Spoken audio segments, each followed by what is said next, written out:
ጤና ይስጥልኝ እንዴት ናችሁ? የተከበራችሁ የፖድካስቱ ቤተሰቦች በያላችሁበት ሰላም እንድትሆኑ ምኞቴ ነው። የአውሮፓ ቻምፒየንስ ሊግ ድልድል እንግዲህ ይፋ ይደረጋል። ያው ድልድሉ እጅግ በጣም ተጠባቂ የሚባሉ የውድድሩን ጨዋታዎች የሚያስተናግድ ይሆናል። በቻምፒየንስ ሊግ ፉክክር እንግዲህ ያለፉት 2 ዓመታት የምድብ ጨዋታዎች የሉም። ስለዚህ በዙር ጨዋታዎች ትልልቅ ቡድኖች ይገናኛሉ። በተለይ የቻምፒየንስ ሊግ ስሜት ያላቸው ጨዋታዎች ናቸው እየተደረጉ ያሉት። ሪያል ማድሪድን ከባየር ሙኒክ ጋር ያገናኛል። ሪያል ማድሪድን ከአርሰናል ጋር ሊያገናኝ ይችላል። ባየር ሙኒክን ከአርሰናል ጋር፣ ኢንተር ሚላንን ከአርሰናል ጋር የተገናኙባቸው ጨዋታዎች አሉ። እነኚህ ጨዋታዎች እንግዲህ በጣም በብዙ የስፖርት ቤተሰቦች ዘንድ ልክ እንደ ፋይናል፣ እንደ ኳርተር ፋይናል አይነት፣ እንደ ሴሚፋይናል አይነት ስሜት ያላቸው ጨዋታዎች ናቸው።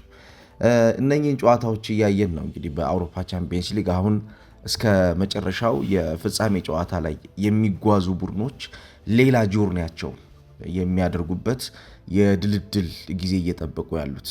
በቻምፒየንስ ሊጉ እነማን ከማን ጋር ሊገናኙ ይችላሉ የሚለው ትኩረት የሚስብ ነው። እንደምታውቁት አሌክሳንደር ሴፈሬን ወደ አውሮፓ እግር ኳስ ማህበር ከመጡ በኋላ አንዱ ትልቁ ስራቸው የሆነው ምንድነው?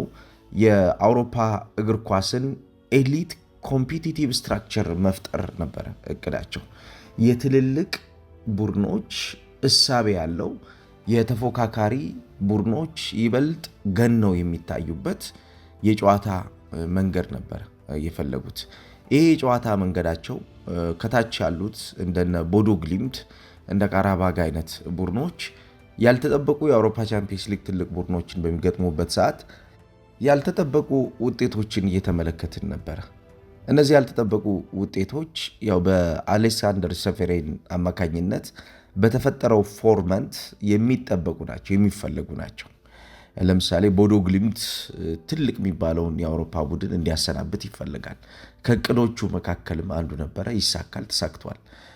ካራባግ ለምሳሌ ትልልቅ ቡድኖችን ሲገጥም ለትልቅ ቡድኖች በሜዳ ላይ እንቅስቃሴ ፈታኝ የሚባል ነገር ይፈጥራል። ይሄም እንዲፈጠር ነው የሚፈለገው፣ አድርጎታልም፣ እያደረገውም ይገኛል። በዘንድሮ የውድድር ዓመት እንግዲህ ለአሰልጣኞች ትልቅ ፈታኝ የሚሆኑ ጨዋታዎች እየተከናወኑ ነው የሚገኙት። ለዚህ ነው ቡድኖች ባልጠበቋቸው ተፎካካሪዎቻቸው እየተሸነፉ ነጥብ እየጣሉ መምጣታቸው ጫና ውስጥ እንዲገቡ ያስገድዳቸው። አሌክሳንደር ሴፌሬን ከዚህ የአውሮፓ ቻምፒየንስ ሊግ ጨዋታ ቀደም ብሎ በተደረጉ ሚቲንጎቻቸው በተደጋጋሚ እያነሷቸው ከሚገኙት ሀሳቦቻቸው ውስጥ አንዱ ምንድነው? የክለቦችን የፉክክር ስሜት ማጉላት የኛ የውድድር የስትራክቸር አንዱ መንገዳችን ነው። ይሄንን ደግሞ በቀጣዮቹ 10 እና 20 ዓመታት የአውሮፓ እግር ኳስ የተወሰኑ ኤሊቶች ብቻ የሚታዩበት ሳይሆን ሁሉም ኤሊት ቡድኖች የሚታዩበት ውድድር እናደርገዋለን የሚል አስተያየት ሰጥተውበታል። ስለዚህ ኤሊት ለመሆን ሁሉም ቡድኖች ኤሊት እንዲሆኑ ኤሊትነትን በደንብ እያሳደጉ ለትልልቅ ቡድኖች ፈታኝ የሚባሉ የጨዋታ ቀናቶችን እንዲሰጡ የማድረግ ስራዎቹ እየተሰሩ ይቀጥላሉ ማለት ነው።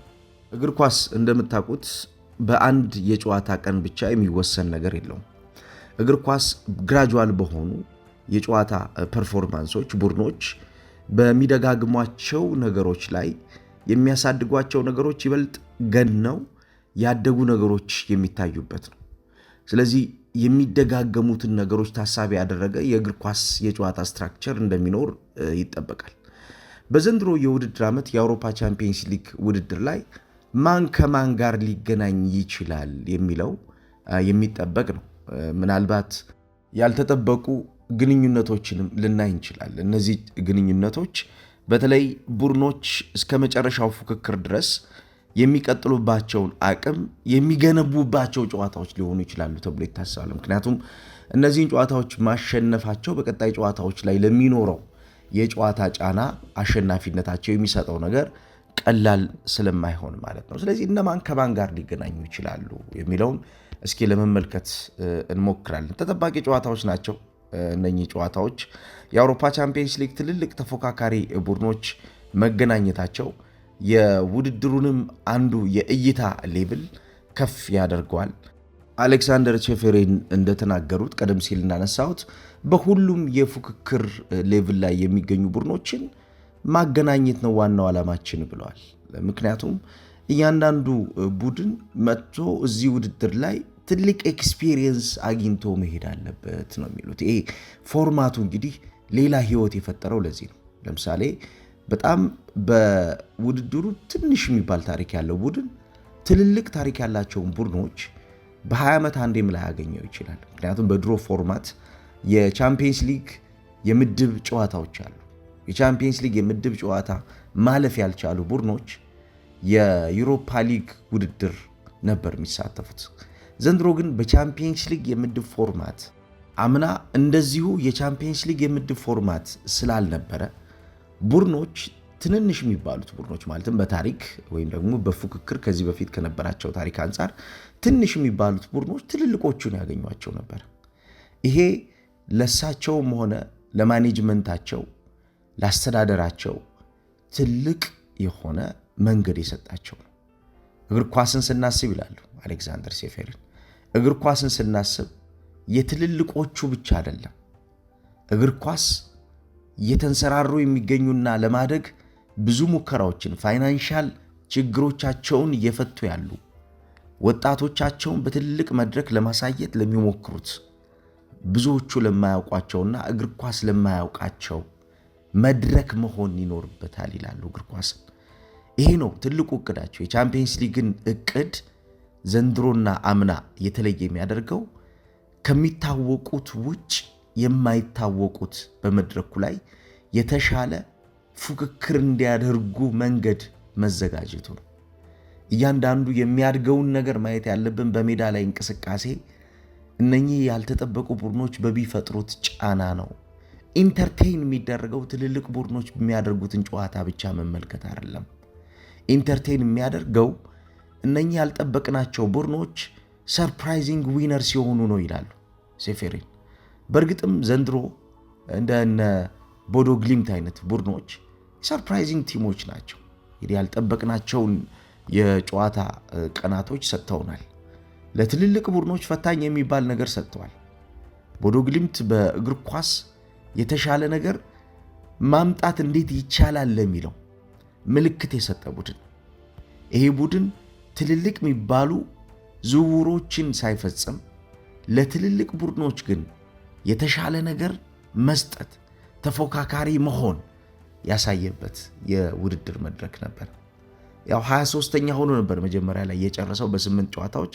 ከዛ በኋላ ግን ትልቆቹን እንዴት መፈተን ይቻላል ለሚለው ከኢንተር ሚላን ጋር ያደረገው ጨዋታ ለዚህ እንደ ማሳያ የሚነሳ ነበር።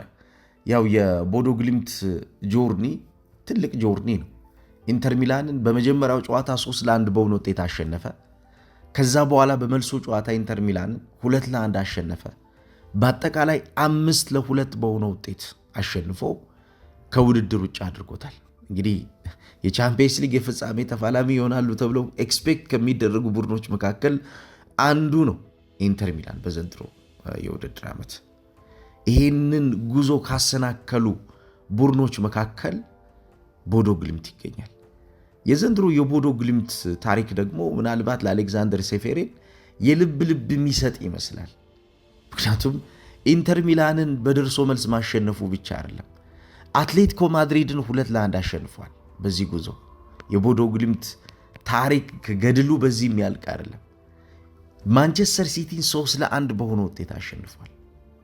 እንግዲህ የአውሮፓ ኤሊት የሚባሉትን ትልልቅ ቡድኖች ማለትም ኢንተር ሚላንን፣ ማንቸስተር ሲቲን፣ አትሌቲኮ ማድሪድን በጋራ በማሸነፍ በፉክክር የተሻለ እንዴት መሆን ይቻላል፣ በፉክክር እንዴት ያደገ ቡድን መገንባት ይቻላል ለሚለው ምልክት የሰጠ ቡድን ነበር።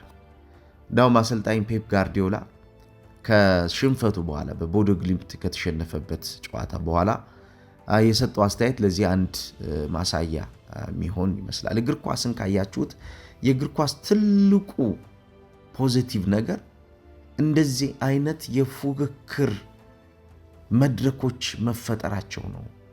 ቦዶ ግሊምት ለኛ የሰጠን ቻሌንጅ የእግር ኳሱ አንዱ ሌላኛው ፓርት ነው የሚል አስተያየት ሰጥቶ ነበር። በጨዋታው ቦዶ ግሊምት 8 ኢላማቸውን የጠበቁና ያልጠበቁ ሙከራዎችን በጠበቁ ሙከራዎች ውስጥ ወደ 5 የሚጠጉ ሙከራዎችን አድርጎ ከነዚህ ውስጥ 3ቱ ክሊኒካል ሆኖ ጨርሷል። በኳስ ቁጥጥር ብልጫ ቢወሰድበትም ያገኟቸውን እድሎች ከመጠቀም አንጻር ግን ማንቸስተር ሲቲን ኳሱን ተጫውተው ነገር ግን እንቅስቃሴውን እኛ እንቆጣጠረዋለን በሚል እሳቤ ውስጥ አልፎ ጨዋታውን ማሸነፍ የቻለ ቡድን ነበርና እንደዚህ አይነት ቡድኖች ናቸው እንግዲህ በአውሮፓ እግር ኳስ አሁን እንደነ አሌክዛንደር ሴፌሪን አይነት የአመራሮች እንዲያድጉ የሚፈልጓቸው። የተሻለ ተፎካካሪነት የሚመጣው እንደዚህ አይነት ቡድኖችን ስናሳትፍ ነው ይላሉ ሴፌሪ። ቦዶ ግሊምት ሲቲን ያሸነፈበት ኢንተር ሚላንን ኖክ አድርጎ ያስወጣበት መድረክ እንፈልገዋለን ይላሉ እና ቻምፒየንስ ሊጉ በድልድልም እንግዲህ ያልተጠበቁ የጨዋታ ቀናቶችን ሊሰጠን እንደሚችል ኤክስፔክት ይደረጋል። ማን ከማን ጋር ሊገናኝ ይችላል የሚለው ያው የሚጠበቅ ነው። ትልልቅ ቡድኖች ጨዋታቸውን ሊያደርጉ እንደሚችሉ ኤክስፔክት ይደረጋል። ከነኚህ ቡድኖች አንጻር እነማን ከማን ጋር ሊገናኙ ይችላሉ የሚለውን ለማየት እንሞክራለን። በተለይ ተጠባቂዎቹ የነ አርሰናል የነ ሪያል ማድሪድ ጨዋታዎች ከነማን ጋር ሊገናኙ እንደሚችሉ ምልክት የሚሰጡበት ስለሚሆን እሱን ለማየት እንሞክራለን።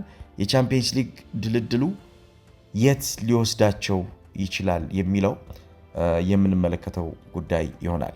እናንተም እስኪ ማን ከማን ጋር ሊገናኝ ይችላል የሚለውን ቀደም ሲል እንዳነሳሁት ግምታችሁን ማስቀመጥ ትችላላችሁ።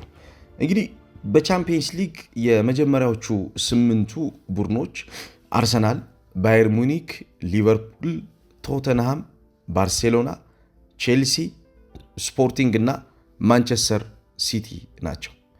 እነኚህ ቡድኖች እንግዲህ በቻምፒየንስ ሊጉ ቶፕ ሆነው የጨረሱ ቡድኖች ናቸው። በኖክአውት ፕሌይ አሸንፈው የመጡት ደግሞ ሪያል ማድሪድ፣ ፓሪስ ሰን ጀርሜን፣ ኒውካስል ዩናይትድ፣ አትሌቲ በዚህ የውድድር ዓመት በቀጣዮቹ ጨዋታዎች ሊገናኙ ከሚችሉ ቡድኖች መካከል የሚገኙ ናቸው። እንዲሁም የጣሊያኑ አታላንታ፣ ሌቨርኩሰን፣ ጋላታሰራይ እና ኢንተር ሚላንን ከውድድር ውጭ ያደረገው ቦዶ ግሊምት ይገኛሉ። እንግዲህ ብዙዎች ማን ከማን ጋር ሊገናኝ ይችላል በሚለው እሳቤ ውስጥ ማለፋቸው አይቀርም። በተለይ ትልልቅ ጨዋታዎች ሊኖሩ እንደሚችሉ ኤክስፔክት ይደረጋል። ምክንያቱም ተጠባቂ ቡድኖች ናቸው እነኚህ። በታሪክ የቻምፒየንስ ሊጉን ውድድር በተመለከተ የቻምፒየንስ ሊጉን ያደገውን ነገር ለመስጠት የሚሞክሩ ቡድኖች ናቸው። የአውሮፓ እግር ኳስ ማህበርም እንዲሁ የእነዚህን ቡድኖች የተሻለ ፉክክር ይፈልገዋል። ምክንያቱም የእነኚህ ቡድኖች የፉክክር ታሪክና የፉክክር ካልቸር የተሻለ የማርኬት እንዲሁም የተሻለ የእይታ ሌቭልን እንደሚያመጣለት ስለሚያውቀው ማለት ነው። ስለዚህ ድሮ ከማን ጋር ማን ሊገናኝ ይችላል በሚለው ብዙዎች ኤክስፔክት የሚያደርጉትን ነገር ያው በድልድሉ ወቅት ሊያገኙት ይችላሉ። ግን ቀድሞ ማን ከማን ጋር ሊገናኝ ይችላል፣ እነማን ማንን ሊያገኙ ይችላሉ የሚለው እስኪ ለመመልከት እንሞክራለን። በተለይ በዚህ ድልድል ውስጥ አሁን ላይ የምናየው ያልተጠበቁ ቡድኖች የሚያገኟቸው ቡድኖች ይኖራሉ። ያልተጠበቁ ቡድኖች የሚያገኟቸው ቡድኖች ሊኖሩ ይችላል። ስለዚህ ከድልድሉ አንጻር አሁን የድልድሉን ክብደት ልናየው የምንችለው አርሰናል ለምሳሌ የሚገናኘው ቡድን ከማን ጋር ሊሆን ይችላል፣ እንዲሁም ባየር ሚኒክ ከማን ጋር ሊገናኝ ይችላል በሚለው እሳቤ። ለምሳሌ አርሰናል ከባየር ሊቨርኩሰን ወይም ደግሞ ከጣሊያኑ አታላንታ ጋር ሊገናኝ የሚችልበት እድል ይኖራል። ባየር ሚኒክ ለምሳሌ በዚህ ውድድር ላይ ከቦዶ ግሊምት ወይንም ደግሞ ከኒውካስል ዩናይትድ ጋር ሊገናኝ ይችላል። ሊቨርፑል በዚህ ውድድር ከሪያል ማድሪድ ወይንም ደግሞ ከፓሪስ ሴን ጀርመን ጋር ሊገናኝ ይችላል። ቶተንሃም ሆትስፐርስ በዚህ ውድድር ላይ ከሪያል ማድሪድ አሊያም ከአትሌቲ ጋር ሊገናኝ ይችላል። ባርሴሎና በዚህ ድልድል ከጋላታሳራይ ወይንም ከቦዶ ግሊምት ጋር ሊገናኝ ይችላል። ቼልሲ በዚህ ፉክክር ያልተጠበቁ ድልድሎች ከሚባሉትና በተለይ በፉክክር ደረጃ ቡድኖች ትልቅ ቻሌንጅ ሊሰጡ ይችላሉ ተብሎ ከሚታሰቡት ከነ ቦዶ ግሊምት፣ ከነ ፓሪስ ሴን ጀርሜን፣ ከነ ባየር ሊቨርኩሰን ጋር ሊገናኝ የሚችልበት እድል ይኖራል። ስፖርቲንግ በዚህ ውድድር ላይ ከሪያል ማድሪድ አሊያም ከባየር ሊቨርኩሰን ጋር ሊገናኝ ይችላል። ማንቸስተር ሲቲ በዚህ መድረክ ከጋላታሳራይ አሊያም ደግሞ ከሪያል ማድሪድ ወይ ከፓሪስ ሴን ጀርሜን ጋር ሊገናኝ የሚችልበት እድል ይኖራል ተብሎ ይጠበቃል። እንግዲህ ውድድሮቹ አሁን እየከረሩ እያደጉ እንደሚመጡ ግልጽ ነው። ከዚህ በኋላ ቀላል የሚባል ውድድር አይኖርም። ተጠባቂ ናቸው። እያንዳንዱ ጨዋታዎች ይዘውት የሚመጡ የጨዋታ ክብደት እያደገ እንደሚመጣ ኤክስፔክት ይደረጋል። የቴሌቪዥን ቀጥታ ስርጭቶችም እንዲሁ ዋጋ እያደገ ነው የሚመጣው። ስለዚህ በፉክክር ደረጃ የተሻለ ፉክክርን ይፈልጋል የአውሮፓ እግር ኳስ ማህበር። እንደምታውቁት አብዛኛውን ፉክክሮች ህይወት ያላቸው ፉክክሮች የሚሆኑት ትልልቅ ቡድኖች በሚገናኙበት ሰዓት ነው። እንዳውም አሌክሳንደር ሴፈሪን ቀደም ሲል ስገባ እንደተናገርኩት የኛ ትልቁ እቅዳችን ተፎካካሪ ቡድኖችን ማብዛት ነው፣ ነባር ተፎካካሪዎችን ሳይሆን እያደጉ የሚመጡ ወደ ኤሊት ደረጃ የሚገቡ ቡድኖችን መፍጠር ነው። ይህንን ወደ ኤሊት ደረጃ የሚገቡትን የቡድኖችን የፉክክር ስሜት ደግሞ ተከታታይነት ባለው መንገድ እያዘጋጀን እየፈጠርን እንመጣለን ብለዋል። በአንድ ወቅት ትልልቅ ስፖንሰሮች የሪያል ማድሪድ ለምሳሌ ከቦዶ ግሊምት ወይም ደግሞ ኢንተር ሚላን ከቦዶ ግሊምት በሚያደርጉት አይነት ስሜት ጨዋታ ውስጥ እንዴት ነው ማርኬቱን ልናገኘው የምንችለው የሚል ጥያቄ ሲያነሱ ነበር። አሁን እንደዚህ አይነት ጨዋታዎች በራሱ የእግር ኳሱ ትልቁ ካልቸር የሆኑ መምጣታቸውን እየተመለከትን ነው። እግር ኳሱ ትልልቅ ፉክክሮችን መፍጠር የሚችለው እንደዚህ አይነት ያልታዩ የውድድር ፎርማቶች ይዟቸው ተሸክሟቸው የሚመጡ የጨዋታ ቀን ትዕንግርቶች ልንላቸው እንችላለን። የጨዋታ ቀን ያልተጠበቁ ፉክክሮች ሲኖሩ ነው የሚል ደግሞ ሌላ የሐሳብ ለውጥ መጥቷል። ስለዚህ እግር ኳስ እንደምታውቁት የኤሊቶች ብቻ አይደለም። በተለይ የአውሮፓ ቻምፒየንስ ሊግ ውድድር የኤሊቶች ብቻ አይደለም። ምናልባት ቦዶ ግሊምት ዘንድሮ እስከ ግማሽ ፍጻሜ እስከ ሩብ ፍጻሜ የሚጓዝ ከሆነ ለአውሮፓ እግር ኳስ ማህበር ትልቅ ስኬት ነው። ምክንያቱም ቦዶ ግሊምትን እዚህ ደረጃ ላይ ማግኘት፣ ቦዶ ግሊምትን እዚህ ደረጃ ላይ ማድረስ የአውሮፓ እግር ኳስ ማህበር የሚፈልገው የስትራክቸሩ አንዱ ፖይንት ነው። ስትራክቸሩ ያልተጠበቁ ስሞችን ያልተጠበቁ ፉክክሮችን ወደዚህኛው ደረጃ ማምጣት ይፈልጋል።